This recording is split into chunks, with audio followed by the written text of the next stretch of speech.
The July sun beat down on the Beverly Hills asphalt as Steph Curry parked his discreet Range Rover in front of Coastal Heights, one of Los Angeles's most exclusive restaurants. It wasn't just any day for the Golden State Warriors star. After an intense morning training session, he had a few free hours before his next meeting with sponsors. "This off-season is shorter than I'd like," thought Curry, adjusting his sunglasses as he walked toward the entrance.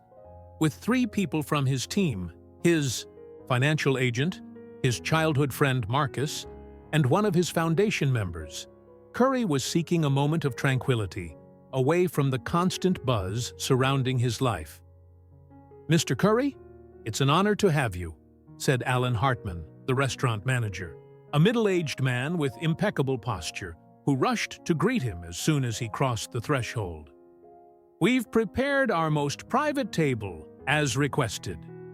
The restaurant's interior was an oasis of discreet elegance, with soft lighting and carefully spaced tables to ensure privacy. Even being a celebrity accustomed to VIP treatment, Curry always maintained a relaxed attitude and genuine humility. "Thank you very much, but there's no need for all this fuss," he smiled as he followed the manager to a table in the quietest corner of the establishment.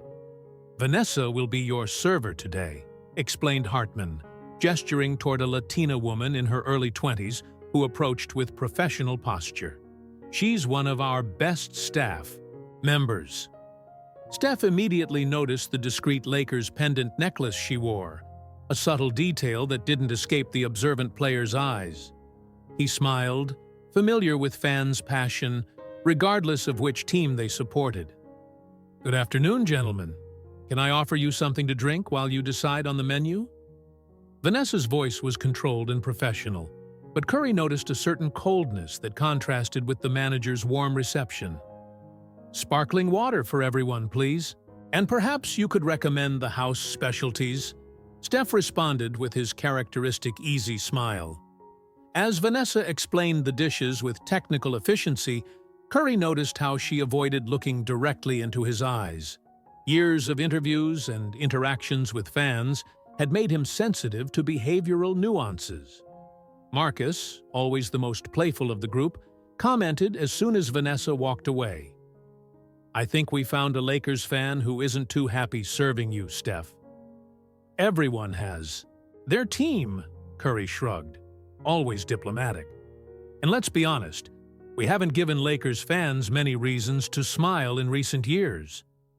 The table laughed, and the conversation flowed naturally to the current state of the NBA, strategies for the next season, and the social projects Curry's foundation was developing.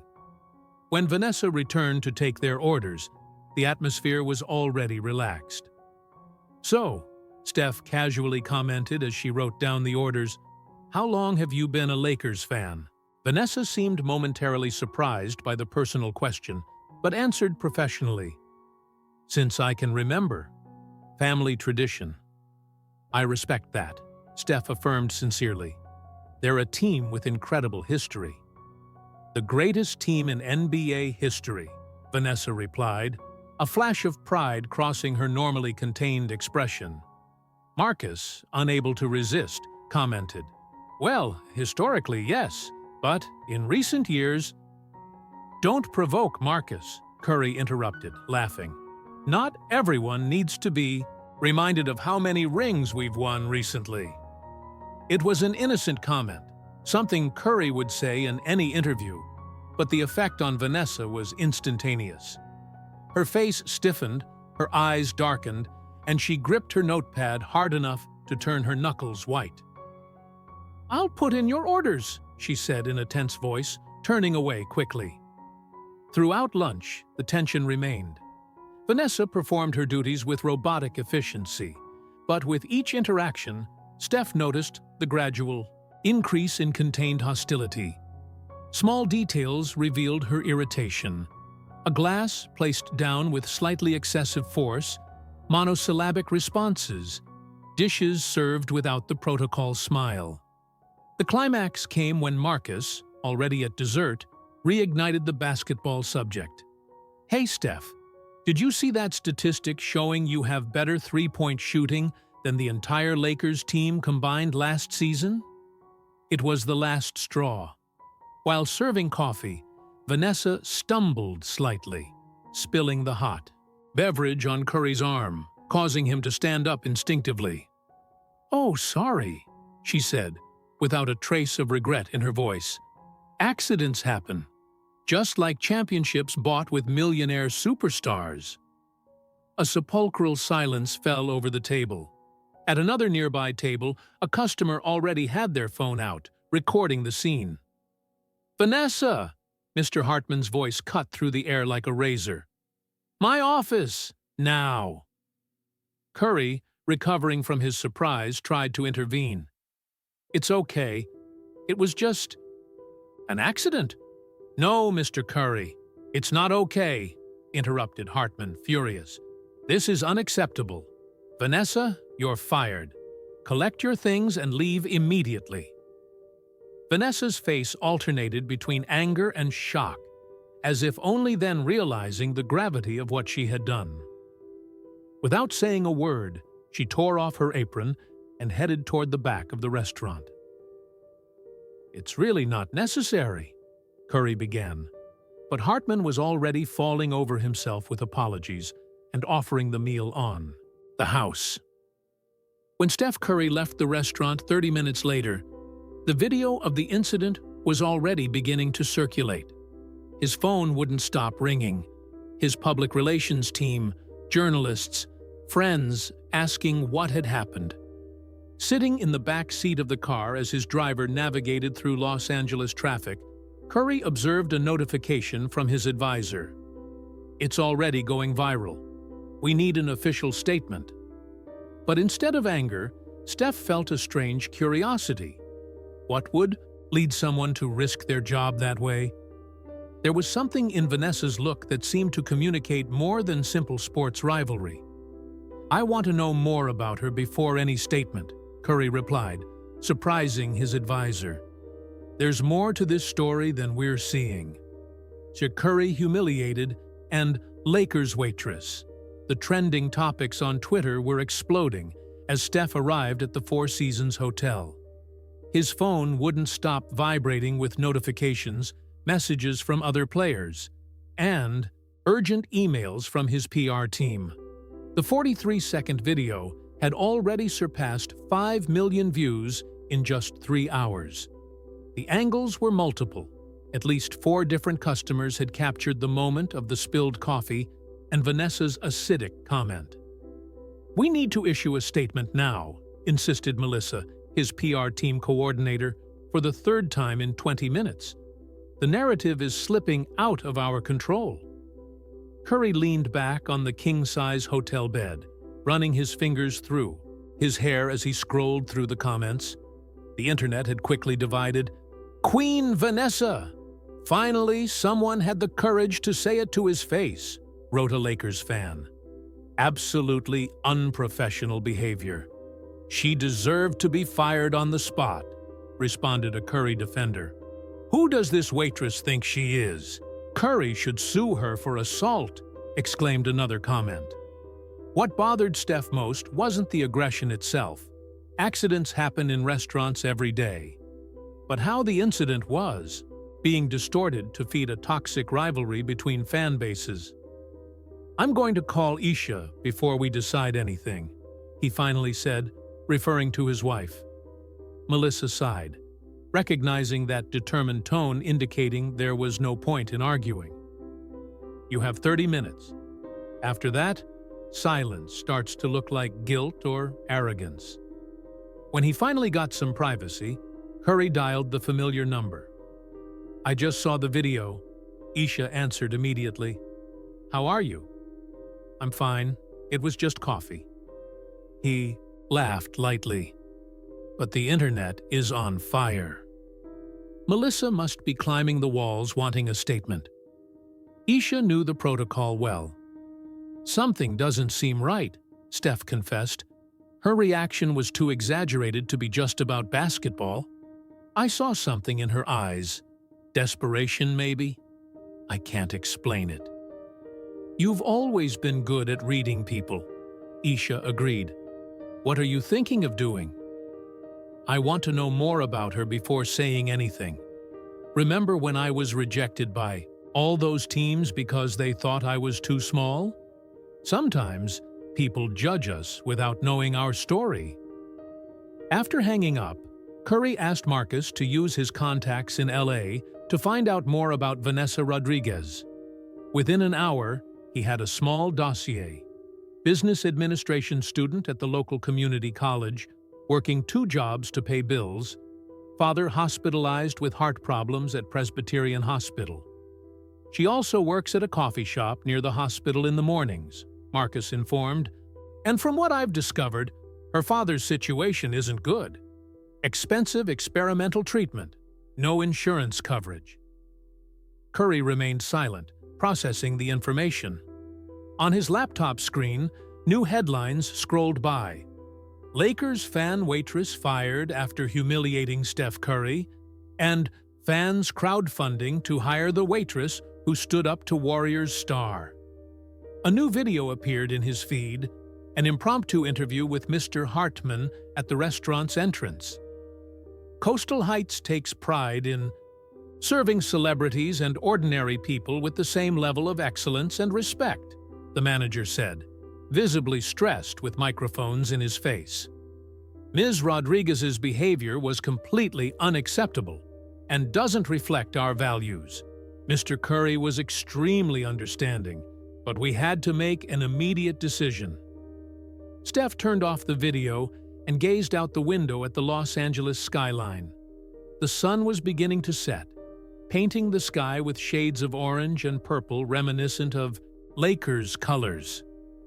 "Marcus," he finally called, "can you get the restaurant owner's contact? Not the manager, the actual owner." "What are you planning, Steph?" "Something Melissa won't like at all," Steph smiled, picking up his phone again. "But first, I need to visit a coffee shop early tomorrow morning." The Morning Brew coffee shop was just 2 blocks from Presbyterian Hospital. It was a simple but welcoming establishment, mainly frequented by hospital staff and patients' relatives. At 7:15 in the morning, Steph Curry entered wearing jeans, a gray hoodie, and sunglasses, his "I don't want to be recognized, but probably will be" uniform. The aroma of fresh coffee and freshly baked bread permeated the environment. Behind the counter, focused on preparing orders for the morning queue, was Vanessa Rodriguez. Deep, dark circles marked her face, evidence of a sleepless night. Curry waited patiently in line, observing her work with mechanical efficiency, like someone operating on autopilot while their mind was elsewhere. When it was finally his turn, he slightly lowered his glasses. The cup Vanessa was holding slipped from her fingers, spilling coffee across the counter. "Damn," she muttered, eyes wide with shock. Then her expression hardened. "Come here to humiliate me too? Get me to lose my second job? Or just want a video for your collection?" "Actually," Steph responded calmly, "I came for coffee and to talk. That's all." The coffee shop manager, a middle-aged woman, quickly approached upon recognizing the basketball star. "Mr. Curry, what an honor! Vanessa, clean this up and attend to this gentleman immediately." "It's fine," Steph intervened. "It was my fault. I startled her." Turning to Vanessa, "When's your break? Can we talk for 5 minutes?" 20 minutes later, sitting at a secluded table in a quiet corner of the coffee shop, silence hung heavy between them. Steph rotated his chai latte cup while Vanessa stared fixedly at her. Black coffee, as if it contained answers to questions she didn't even know how to formulate. "Why are you here?" she finally asked, raising her eyes. "Are your lawyers going to sue me?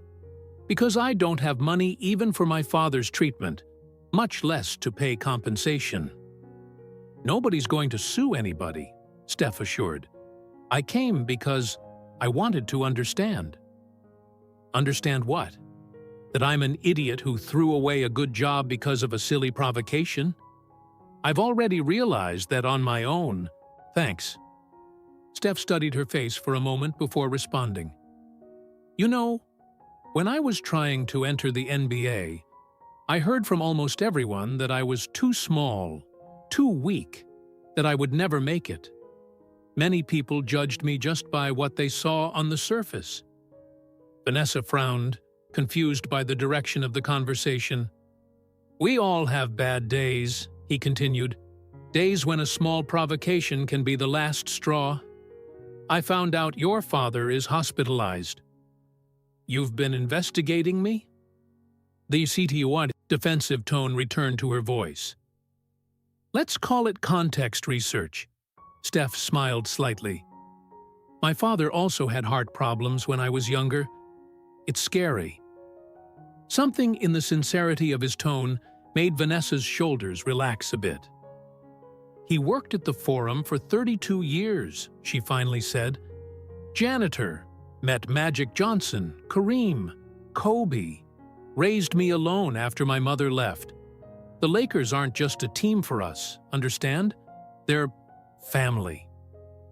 And now he needs an experimental treatment the insurance doesn't cover, Steph softly completed. Vanessa stared out the window, fighting back tears. That day at the restaurant, I had just left the hospital. The doctors said without the treatment, he has 6 months, maybe less. I was already at my limit when your friend made that joke about statistics. And I fueled it with the comment about rings, Steph acknowledged. It wasn't my intention, but I understand how it sounded. It doesn't justify what I did, Vanessa admitted, looking him directly in the eyes for the first time. Sorry about the coffee. And the comment. You didn't deserve that. The silence that followed was different. No longer tense, but contemplative. I want to apologize too, Curry finally said. Not for what I said, but for not realizing what was happening. Sometimes we forget that the people who serve us, who cross our paths, are fighting their own battles. Vanessa nodded, an almost smile touching her lips. I spoke with the restaurant owner last night, Steph continued, carefully observing her reaction. He's willing to reconsider your dismissal. Her eyes widened. Seriously? Mr. Hartman seemed pretty definitive about it. Mr. Hartman isn't the owner, Steph smiled, and I believe in second chances, but… There's always a but, Vanessa sighed. But I have another proposal for you, something that could help not just with your job, but also with your father's situation. I don't want charity, she responded, immediately, straightening her posture. It's not charity, Steph assured. It's an opportunity. For both of us, actually. But first, I'd like to meet your father, if possible. Vanessa studied him for a long moment, as if trying to decipher a particularly complex enigma. He's going to kill me when he finds out what I did to you, she finally said, with a sad smile. Despite being a fanatic Lakers supporter, he always said, "You're the only Warriors player he respects." Then we have a starting point, Steph smiled, extending his hand. What do you say? Can we turn spilled coffee into something positive? After a moment of hesitation, Vanessa shook his hand. His visiting hours start at 2, she said. He's going to think he's hallucinating when he sees you walk through the door. Presbyterian Hospital was a labyrinth of white corridors and waiting rooms with artificial lighting. In room 412, Hector Rodriguez was watching reruns of classic Lakers games on a small TV mounted to the wall. At 64 years old, his thin body seemed fragile against the hospital sheets, but his eyes remained alive and alert. When the door opened, he expected to see his daughter, as he did every day at 2 o'clock. Instead, Vanessa entered, accompanied by none other than Steph Curry. Mija, what kind of joke is this? Hector asked in Spanish, blinking several times as if not trusting his vision. "It's not a hallucination, Dad. It's really him," Vanessa responded nervously in English. Steph stepped forward with a genuine smile, extending his hand. "Mr. Rodriguez, it's a pleasure to meet you. Your daughter has told me a lot about you." Hector looked at the extended hand with suspicion, then at his daughter, and finally back to the player. Slowly, he shook the offered hand. "Did she tell you what she did at the restaurant?" he asked directly, with a strong accent. "She did," Steph nodded, "and we talked about it." "Sorry for what she did.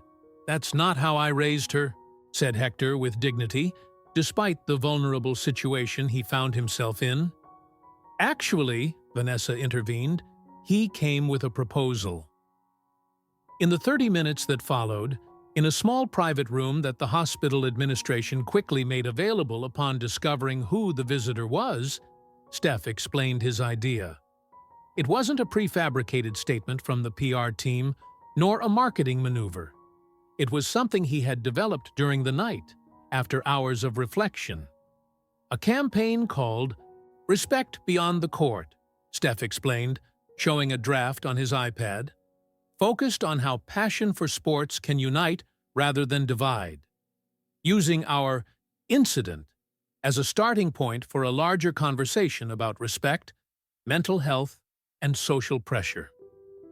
Vanessa listened attentively, arms defensively crossed over her chest. "And what would my role be? Poster girl for the remorseful waitress?"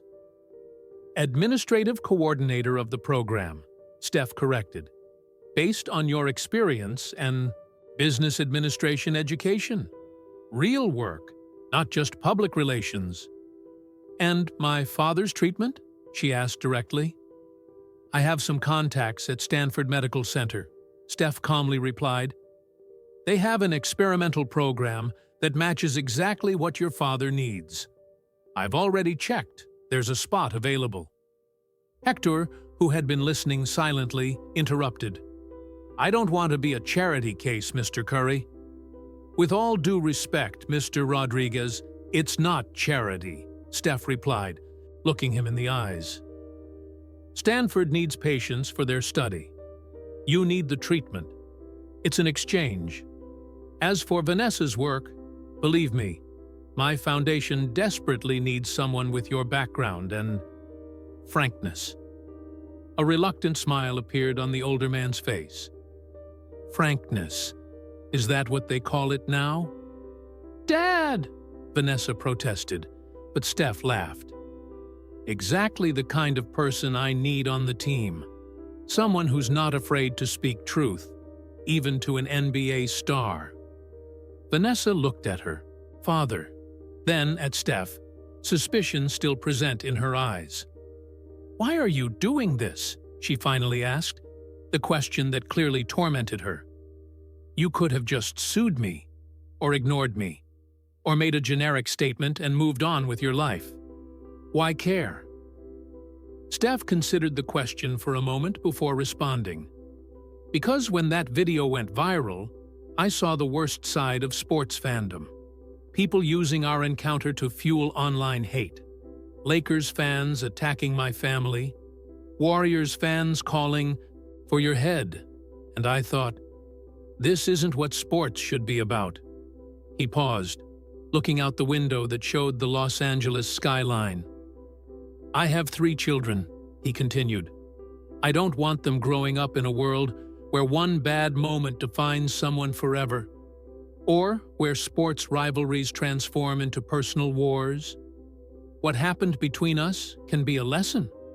For fans, for athletes, for everyone." The silence that followed was filled only by the rhythmic beeping of heart monitors. "And if I refuse?" Vanessa finally asked. "Then I'll still talk to the restaurant owner about rehiring you and make information about the Stanford treatment available," Steph responded without hesitation. "No resentment? No conditions?" Vanessa exchanged a look with her father, a silent conversation happening between them. "When do we start?" Hector finally asked, surprising his daughter. "Dad, are you sure?" Vanessa seemed uncertain. "It's a lot to process." "Mija," he said softly, taking her hand, "when life offers a second chance, you don't question it. You say thank you and work hard to deserve it." Turning to Steph, he extended his hand. "I'm a Lakers fan till death, Mr. Curry. But today, I respect you more as a man than I ever respected you as a player. And that's saying a lot." Steph smiled, shaking the offered hand. "Coming from someone who worked alongside legends like Magic and Kobe, I consider that the highest honor." When they left the room hours later, all details arranged, Vanessa stopped Steph in the hallway. "I still don't completely understand why you're doing this," she admitted. "But I promise you won't regret it." "I know I won't," he replied. "And to be completely honest, your sincerity was refreshing. Sometimes, surrounded by so many people who only say what they think I want to hear, it's good to find someone who's not afraid to speak their mind, even if it's about my team buying championships." For the first time since they had met, Vanessa smiled. Genuinely, the weight of recent days momentarily lifted from her shoulders. "So," she asked, "when are we making the official announcement?" "About that," Steph replied, his own smile widening, "my PR team is about to have a collective meltdown." The lights at the ESPN Los Angeles studios were hotter and more intense than Vanessa had imagined. Sitting next to Steph Curry, she nervously adjusted the microphone attached to the lapel of her blazer, the first she had ever owned, purchased, especially for the occasion. "30 seconds, announced the producer. "Take a deep breath," Steph advised discreetly. "Remember, be authentic. It's your story, too." In the 2 weeks since the coffee incident, as the sports media had dubbed it, much had changed. Vanessa's father had been transferred to Stanford and begun the experimental treatment. She had formally ended her employment with Coastal Heights, despite the offer of rehiring, and started training at Curry's foundation. And now, they were about to officially launch the Respect Beyond the Court campaign with an exclusive interview. 3, 2, 1. The red light came on. "We're back with an exclusive that's making the internet rethink the meaning of sports rivalry," began host Monica Hayes.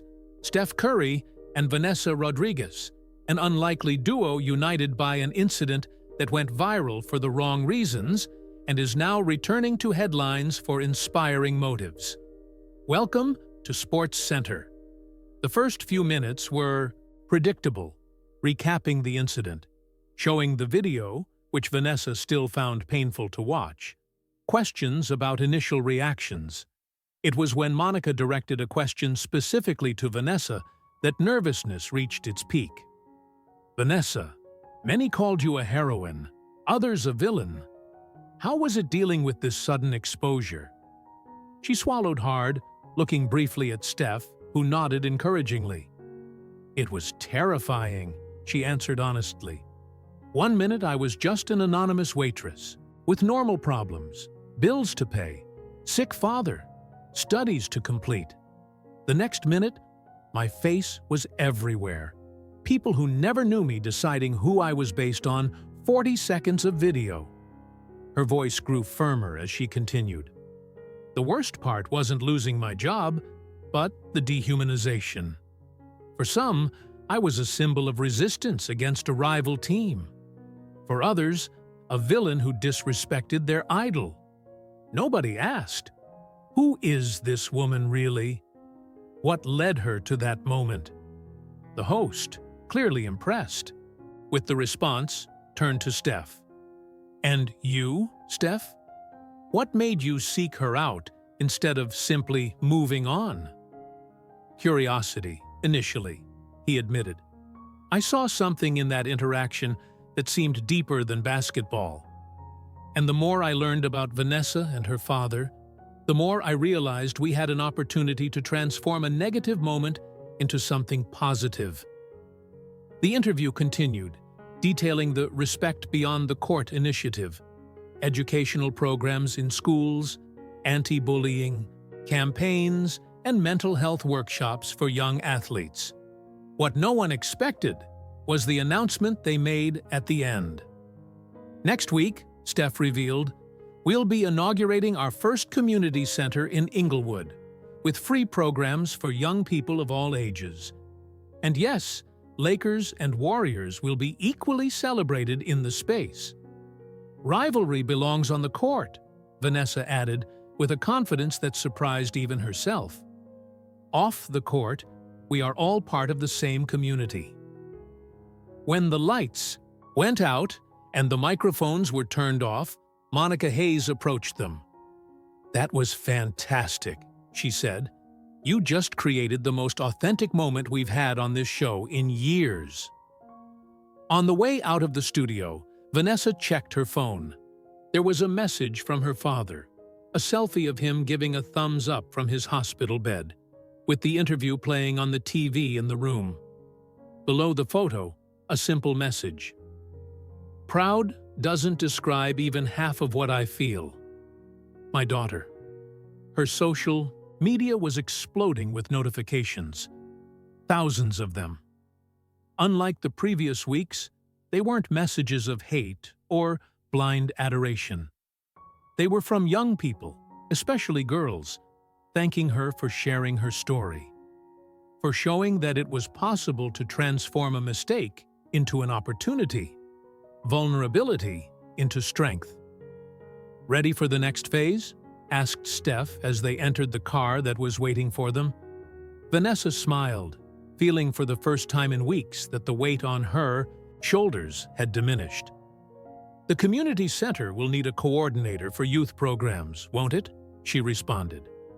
"Someone who understands firsthand what it means to face difficulties and still maintain values," Steph agreed. "I offered the position to an excellent person, but she hasn't given me an answer yet."